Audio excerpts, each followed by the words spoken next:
Welcome back. Musi పునర్జీవనానికి తాము వ్యతిరేకం కాదన్నారు మాజీ మంత్రి హరీష్ రావు. మూసీ పేరిట 10,017 ఇళ్లు కూలగొడతామని రేవంత్ రెడ్డి గెజెట్ ఇచ్చారని అన్నారు. 1,00,000 జీవితాలను ఎలా కూల్చుతారో అంటూ ప్రశ్నించారు. గల్ఫ్ లో యుద్ధంలో ఇళ్లు కూలిపోతున్నాయని, ఇక్కడ పేదల మీద రేవంత్ రెడ్డి బుల్డోజర్లతో యుద్ధం చేస్తున్నారని ఆరోపించారు. మూసీ పునర్జీవానికి బీఆర్ఎస్ పార్టీ వ్యతిరేకం కాదు. మేము కేవలం మూసీ ముసుగులో బ్యూటిఫికేషన్ పేరు మీద రేవంత్ రెడ్డి చేస్తున్న లూటిఫికేషన్ కు మాత్రమే వ్యతిరేకము. మూసీ పేరిట లక్షలాది మంది ప్రజల రోడ్డు మీద వేయడానికి మేము వ్యతిరేకము. వేలాది ఇండ్లు కూలగొట్టి లక్షలాది మంది ప్రజల్ని నిరాశ్రయులు చేయడానికి బీఆర్ఎస్ పార్టీ వ్యతిరేకము.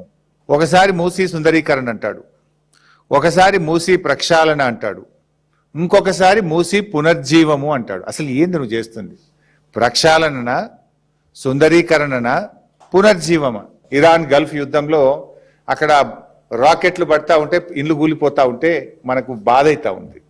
ఆ యుద్ధంలో అక్కడ బాంబులతోని ఇండ్లు కూలిపోతా ఉంటే ఇక్కడ రేవంత్ రెడ్డి ఏమో బుల్డోజర్లు పెట్టి ఇండ్లు కూలుస్తా ఉన్నాడు. హైడ్రా పేరిట, మూసీ పేరిట. ఏ యుద్ధం లేదు కానీ రేవంత్ రెడ్డి బుల్డోజర్లు ఇక్కడ పేదల ఇండ్లు కూలుస్తా ఉన్నాయి. పేదల మీద రేవంత్ రెడ్డి బుల్డోజర్లతో యుద్ధం చేస్తా ఉన్నాడు. ఇది 10,017 ఇండ్లు కూల్చుడేంది? మూసీ నదిని శుభ్రం చేయడానికి 10,017 ఇండ్లు కూల్చాల్సిన అవసరం ఏంది అని సూటిగా అడుగుతా ఉన్నాం. అసలు మూసీలో నువ్వు చేసేది ఏంది? మూసీ నది ప్రక్షాళన చేస్తావా? మూసీ సుందరీకరణ చేస్తావా? మూసీ పునర్జీవన్ చేస్తావా? What is that you are going to do? Please clarify. Is it ecological purification or aesthetic beautification? ఏం చేస్తారు మూసీలో మీరు? ప్యూరిఫికేషనా, బ్యూటిఫికేషనా? ప్రజలకు చెప్పు. ప్యూరిఫికేషన్కు మేము సహకరిస్తాం. We are with you. We will support the government. If it is beautification, if it is lootification, if it is demolishing the houses, we will not support. You please clarify. ఏం చేస్తావు అసలు మూసీలా? ఈ మూసీ ప్రక్షాళన శంకుస్థాపనకు కేంద్ర మంత్రి రాజ్నాథ్ సింగ్ గారిని కూడా ఆహ్వానిస్తున్నాము అని అన్నారు.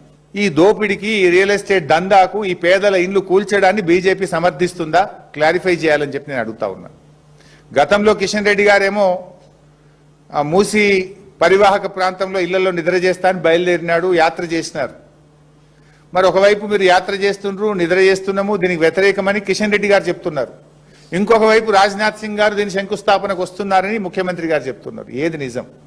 బీజేపీ మూసీ బాధితుల పక్షాన ఉంటుందా, ఈ దోపిడీ చేస్తున్న రేవంత్ రెడ్డి పక్షాన ఉంటుందో కూడా ప్రజలకు క్లారిఫై చేయాలి. ప్రజలకు పక్షాన నేను బీజేపీని కూడా అడుగుతా ఉన్నా.